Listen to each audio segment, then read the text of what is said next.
सांगली कृषी उत्पन्न बाजार समिती सांगलीमध्ये अनागोंदी कारभार सुरू असून सार्वजनिक व्यवसाय सोयीसुविधांचा बट्ट्याबोळ झालाय। सर्व सोयीसुविधा द्या अन्यथा 14 ऑक्टोबरपासून बेमुदत संप पुकारू असा इशारा सांगली जिल्हा हमाल पंचायतच्या वतीने देण्यात आला आहे।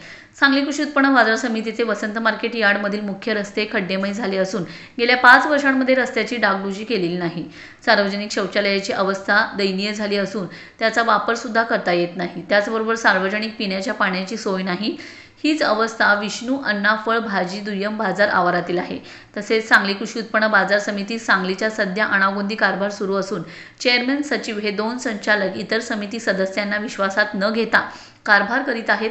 बाजार समितीचे उत्पन्नापेक्षा खर्च जास्त सुरू असून वसंत मार्केट यार्डच्या आवारातील उत्पन्न हे वसंत मार्केट सांगलीमध्ये खर्च न करता इतर बाजार आवारात खर्च केला जात आहे।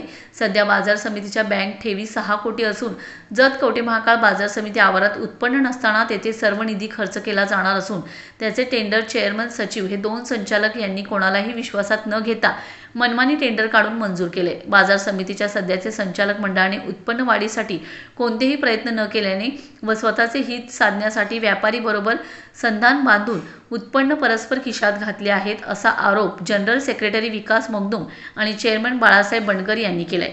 तर येत्या काही दिवसात सुधारणा नाही झाल्यास 14 ऑक्टोबर रोजी बेमुदत संप पुकारू असा इशाराही यावेळी देण्यात आलाय। वसंतदादा मार्केटातील रोडची परिस्थिती एकदम खंबीर बेकार झालेली आहे। परत कृष्णांना फळ मार्केटची बी तशीच अवस्था आहे। कृष्णांना फळ मार्केटची अवस्था अशी प्यायला पाणी नाही, लाईटा नाहीत, तर रातभर मार्केट चालू असतंय। शेतकरी येऊन कुठेही शेतकऱ्याची सगळं दाद कोणी घेतलेली जात नाही, कामाला तोलादारांची दाद नाही।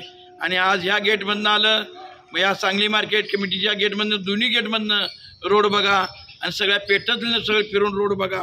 आज भंगीबळ या सगळ्या रोड बघा, कुठेही गाड्या अडकणे, टप्प्या ढासळणे, गाड्या कलटी होणे, हमालांचे हातपाय मोडणे, नुकसान होणे ही चालू आहे। गाड्यांचे पारड तुटणे ही सगळ्यांची नुकसानी चालू आहेत। कर बाजार समिती दखल घेत नाही। हे महेश चव्हाण नुसता खिळून हसून गोड करणे हे काम करतोय। आणि दुसरी गोष्ट आज 6.5 कोटीचं हे कामकाज काढलेलं आहे। हे कामकाज या नफ्यातून नाही, हे नफाईने धावत्यात। भाडी पट्टा यावर्षी वाढवला म्हणून यांना नफा दिसतोय, 2 वर्षात नफा येणं जाणून बुजून महेश चव्हाण वाढवलेला नाही। आणि कामं झाल्यानंतर या कर्मचाऱ्यांचा पगार सकट होणार नाही आणि परत ही सगळी अवस्था अशी होऊन बसणार आहे। आणि याला महेश चव्हाण आणि चेअरमन अनेक संचालक याला जोखमदार आहेत। आणि आम्ही 14 तारखेपासून आम्ही सगळ्यांनी बंद करायचं हे ठरवलेलं आहे आणि नक्की राहणार बेमुदत बंद। सांगली कृषी उत्पन्न बाजार समितीच्या वसंतदादा मार्केट यार्ड आवारातील गुळ बाजार हा कर्नाटक आणि इतरत्र सुरू झालेला आहे। यामध्ये परस्पर व्यवहारालाही चाप घातला जात नाही आहे। परस्पर व्यवहाराचा प्रमाण हे खूप वाढलेलं आहे। यासाठी गेली 2 महिने आम्ही सातत्यानं बाजार समितीसमोर निदर्शनं करत आहोत। बाजार समितीला निवेदनं दिलेली आहेत, विनंत्या केलेल्या आहेत